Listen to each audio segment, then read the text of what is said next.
Halo, Assalamualaikum warahmatullahi wabarakatuh. Nama saya Sri Ayu Pujiarti Lestari dari SMA Negeri 1 Megamendung, Kabupaten Bogor. Saya adalah calon guru penggerak Angkatan 4. Kali ini saya akan membahas tentang filosofi pendidikan Indonesia Ki Hajar Dewantara. Seperti yang kita ketahui bersama bahwa Ki Hajar Dewantara adalah Bapak Pendidikan Indonesia.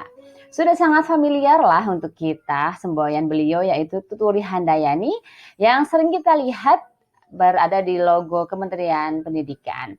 Tetapi sebetulnya ada 3 rangkaian kalimat yang harus kita pahami secara mendalam. Yang pertama adalah Ingar Sosung Tulodo. Artinya adalah dari depan seorang guru itu harus memberikan teladan.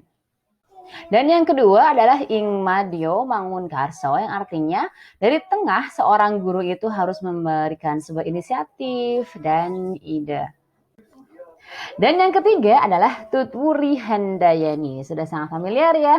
Artinya adalah dari belakang guru harus memberikan dorongan, dukungan, dan juga arahan kepada peserta didik. Dari 3 hal inilah yang akan kita bahas seperti apa sih detailnya filosofi pendidikan Indonesia menurut Ki Hajar Dewantara. Dasar pendidikan Ki Hajar Dewantara meyakini bahwa siswa adalah bukan tabula rasa. Mereka bukanlah kertas kosong yang seenaknya diisi oleh guru, di mana guru memiliki kebebasan untuk menulis apapun dalam lembaran kosong tersebut. Sejatinya siswa adalah lembaran kertas yang sudah terisi dengan tulisan-tulisan yang berupa kodratnya dan tinggal bagaimana kita sebagai guru menebalkan yang baik dan mengaburkan tulisan-tulisan yang buruk tersebut. Agar apa? Agar nanti yang lebih menonjol, lebih maksimal ditunjukkan oleh siswa adalah hal-hal yang baik. Kemudian, dasar pendidikan KHD adalah bahwa pendidikan itu harus berpihak kepada anak.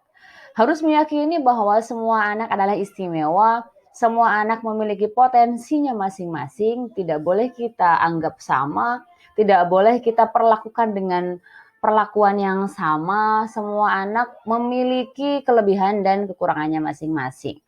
Selayaknya ikan yang ahli dalam bidang berenang dan tidak mungkin dia untuk belajar terbang. Berikutnya, kita sebagai guru harus menjadi sosok yang menuntun, bukan malah menjadi sosok yang menuntut. Artinya adalah kita memiliki peran untuk menuntun anak atau peserta didik menjadi apa yang mereka inginkan, apa yang mereka harapkan. Bukan malah menuntut anak untuk menjadi apa yang kita harapkan. Jangan sampai ego kita sebagai guru mengalahkan peran kita sebagai penuntun siswa. Berikutnya adalah kita harus bisa menyesuaikan kodrat zaman dan juga kodrat alam. Maksudnya adalah kita harus bisa menyesuaikan zaman yang sedang dilalui oleh peserta didik.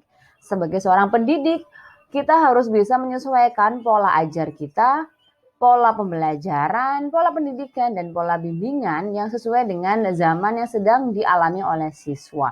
Jangan sampai pola-pola yang pernah kita alami di masa-masa kita saat sekolah masih terus kita terapkan untuk zaman sekarang. Tentunya sudah sangat tidak nyambung, sudah sangat tidak bisa diaplikasikan karena memang zamannya sudah sangat jauh berbeda. Sehingga pengetahuan tentang perkembangan teknologi sangat mutlak harus dikuasai oleh kita sebagai seorang pendidik.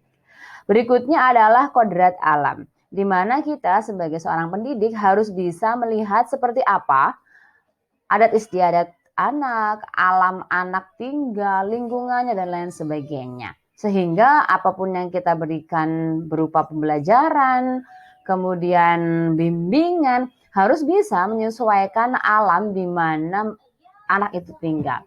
Contoh saja, semisal kita tidak mungkin menyuruh anak untuk mendeskripsikan seperti apa butiran salju karena memang kita di sini tinggal di negara tropis yang dimana tidak pernah ada salju turun sehingga anak tidak bisa merasakan seperti apa salju itu. Seperti itu. Filosofi pendidikan Ki Hajar Dewantara merupakan fondasi atau dasar untuk kita sebagai pendidik menciptakan siswa dengan profil pelajar Pancasila untuk mewujudkan merdeka belajar. Pada intinya adalah pendidikan merupakan fondasi menuju manusia yang berbudi pekerti dan juga merdeka. Karena inti dari pendidikan bukan hanya sebatas transfer ilmu pengetahuan, tetapi juga memupuk siswa untuk menjadi manusia yang mandiri, merdeka, dan berdaya saing global. Seperti itu penyampaian filosofi pendidikan Indonesia Ki Hajar Dewantara dari saya. Terima kasih. Assalamualaikum warahmatullahi wabarakatuh.